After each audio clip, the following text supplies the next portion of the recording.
Hi there, I'm Blake Miller. I'm the staff chaplain for Prisma Health's Cancer Institute. I work with all kinds of people seeking care, talking to people from very different backgrounds and dealing with very different life situations and health issues that might put a strain on their lives and the way we live them. Life can be difficult in a variety of ways, so from the support team at Prisma, I'd like to offer some tips for dealing with specific difficult situations in life. So first off, we're going to talk about difficulty in relationships. Now, relationships can come in all kinds of forms. They can be parent-child, spouses, friends, co-workers, boss, employee, that sort of thing. And they all run the risk of getting into conflict or other difficulties due to miscommunication, disagreement, loss, any of the ways that we find ourselves at odds with another person.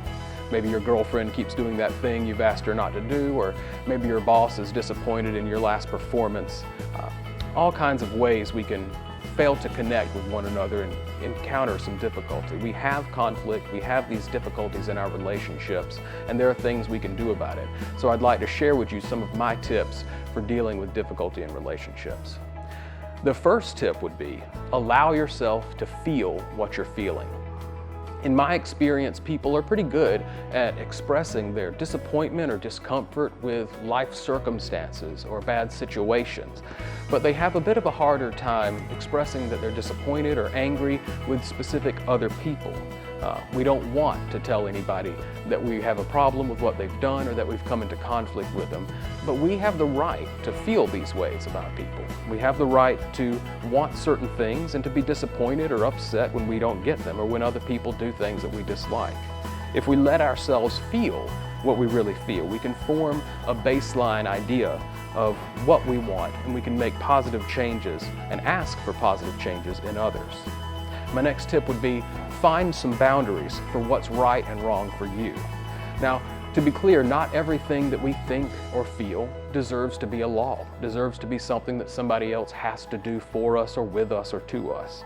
But we have the right to determine that some things are too far for us, that people ought to treat us in a certain way, and that if they don't, that might cross a line for us. So respect your own boundaries, develop some ideas of what you can tolerate, what is good for you, and what needs to be changed if it needs to. I can't define those terms for you, but you get to define those terms for yourself. Next, I would suggest treat things like a team effort. There's an old saying that goes, it's not me versus you, it's the two of us together versus the problem. So maybe a person needs to explain themselves if they did something you didn't like. Maybe a person has a different perspective on things, and you need to listen to what they think in order to understand why you came into conflict in the first place. Getting what you want in a relationship often means giving a little bit of your own comfort or not getting everything that you want in a certain situation. So if you work together as a team, you can go a lot farther than if you see everything as a conflict between you and another person.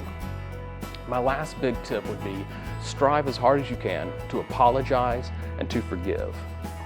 I think there's a general idea that apologizing or even offering forgiveness means that you've done something less than perfect, means that you're lesser than, or that you might not deserve everything that you want. But I'd like to tell everybody, apologizing is cheaper than you think it is. And being able to forgive somebody means putting your care for them and your love of the other person ahead of your desire to get everything that you want or to never be hurt. So I would give this advice to everybody, to apologize and to forgive whenever you can. Because if you really think about it, you don't really get much out of holding a grudge or knowing that you were right the whole time anyway.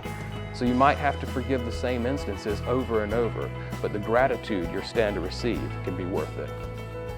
In the end, when we enter into relationships with others, we're risking miscommunication, different ideals and desires, and many different forms of hurt, and that's just what life is about. But if we manage our differences and our conflicts, we can get the most out of our relationships, and we can live in harmony with others, and that's worth it. So from all of us at Prisma, thank you for taking some time with me today. I'd like to offer a quick prayer for us. To the one who sees us and knows us and loves us most of all, help us to be grateful for life itself. Help us to seek to understand what we can control and what we cannot. Help us to do what is right for ourselves and the people we love, and help us to seek out good things in this world for each other and for everyone. Amen.